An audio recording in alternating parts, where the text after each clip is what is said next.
Assalamualaikum warahmatullahi wabarakatuh. Perkenalkan, nama saya Teh Handayani. Saya mahasiswi Universitas Nasional Pasir Bandung, Fakultas Ekonomi, Program Studi Manajemen. Pada kesempatan kali ini, saya akan mempresentasikan rangkuman materi dari mata kuliah Cyberpreneurship. Pada bab 1, yaitu membahas tentang Technopreneurship. Kata technopreneurship merupakan gabungan dari kata teknologi dan entrepreneurship.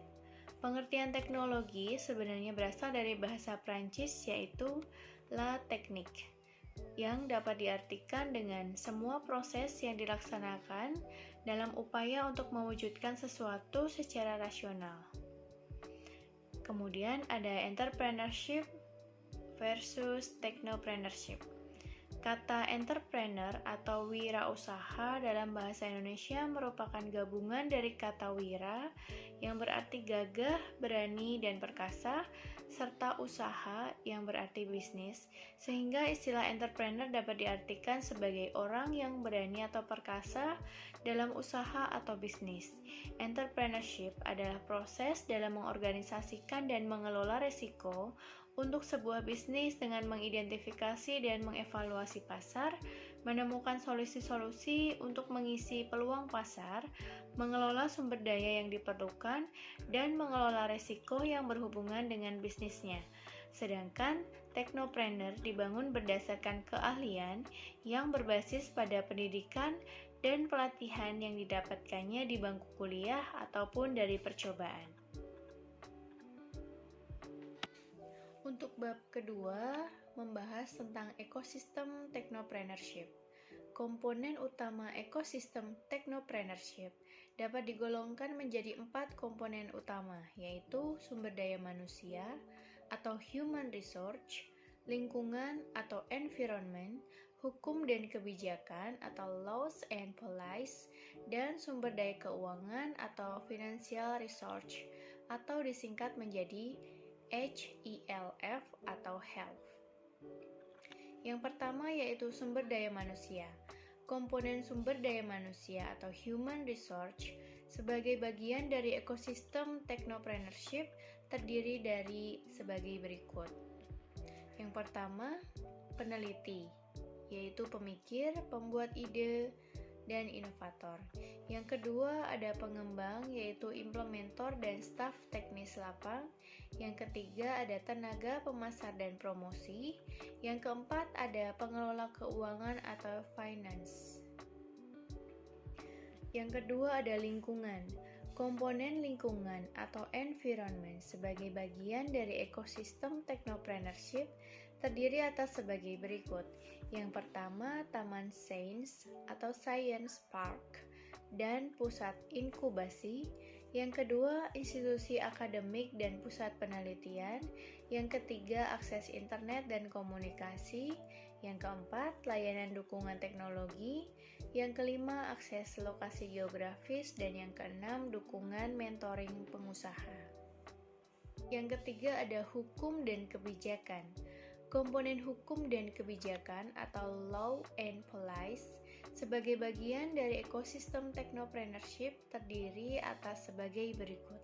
Yang pertama, kantor kekayaan intelektual. Yang kedua, kantor lisensi teknologi dan fasilitas komersialisasi inovasi. Dan yang ketiga, layanan legalitas. Kemudian yang keempat, ada sumber daya keuangan, yaitu komponen keuangan atau financial resource sebagai bagian dari ekosistem technopreneurship terdiri atas sebagai berikut. Yang pertama, venture capital and angel investor. Yang kedua, sektor bisnis. Yang ketiga, agensi pendanaan. Dan yang keempat, layanan keuangan. Selanjutnya yaitu bab 3 membahas tentang peluang usaha dan memulai bisnis. Ide bisnis dan peluang usaha. Ide bisnis adalah respon seseorang untuk memecahkan masalah atau untuk memenuhi kebutuhan yang diinginkan oleh pasar atau konsumen. Ide bisnis penting dimiliki seseorang entrepreneur untuk memulai bisnis, merespon kebutuhan pasar, merespon perubahan tren, bertahan dan menang dalam persaingan, serta menyebar dan menekan resiko bisnis. Peluang usaha adalah sebuah kesempatan menjalankan sebuah kegiatan bisnis untuk mendapatkan keuntungan dengan menggunakan cara-cara dan strategi tertentu. Secara garis besar, macam-macam ide yang dapat berubah menjadi peluang meliputi: yang pertama, ide tentang merubah metode untuk lebih memuaskan dan memenuhi kebutuhan pelanggan. Yang kedua, ide tentang menghasilkan produk dan jasa baru dengan menambah nilai atau menciptakan sesuatu yang baru. Yang ketiga, ide memodifikasi pekerjaan dan cara melakukannya. Kemudian ada kondisi-kondisi yang dapat menciptakan peluang, antara lain ketersediaan produk baru yang perlu segera dipasarkan, kerugian teknik yang perlu ditekan, pesaing yang tidak agresif mengembangkan strategi produk, dan pesaing tidak memiliki teknologi yang diperlukan. Ciri-ciri peluang usaha yang baik adalah mampu melakukan inovasi untuk mengantisipasi kebutuhan pasar dan persaingan di masa depan, bermanfaat dan dibutuhkan oleh pasar, layak untuk dikerjakan setelah dilakukan analisis, dan sesuai dengan passion entrepreneur. Ciri-ciri peluang usaha yang potensial adalah mempunyai nilai jual yang tinggi, bukan hanya sekadar ambisi tetapi harus bersifat nyata, bisa bertahan lama atau berkelanjutan di pasar, memungkinkan skala usaha diperbesar atau ditingkatkan, dan tidak memerlukan banyak modal, yaitu investasi tidak terlalu besar, tetapi sangat berpotensi menguntungkan. Faktor-faktor yang dapat mempengaruhi munculnya inspirasi peluang usaha.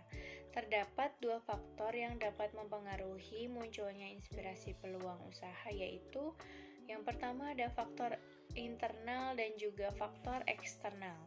Faktor internal adalah faktor yang bersumber dari dalam atau diri sendiri.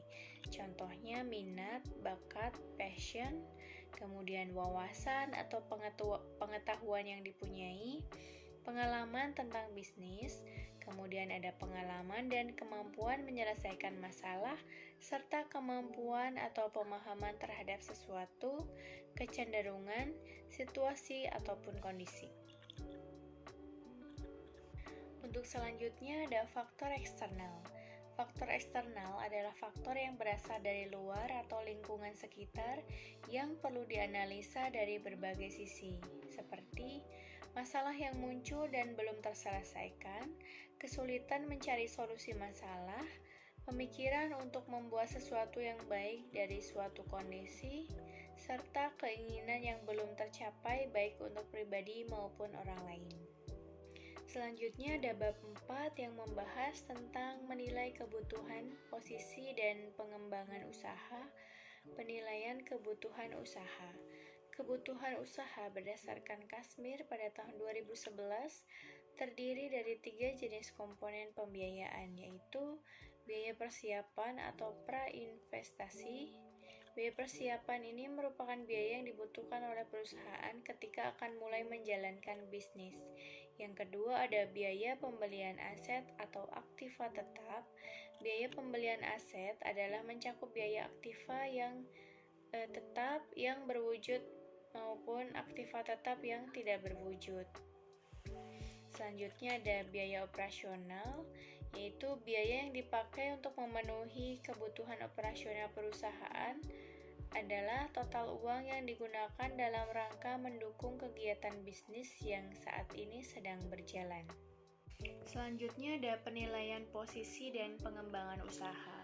Yang pertama ada ancaman pendatang baru, selanjutnya ancaman produk pengganti, kekuatan tawar pemasok, kekuatan tawar pembeli, serta persaingan perusahaan yang sejenis.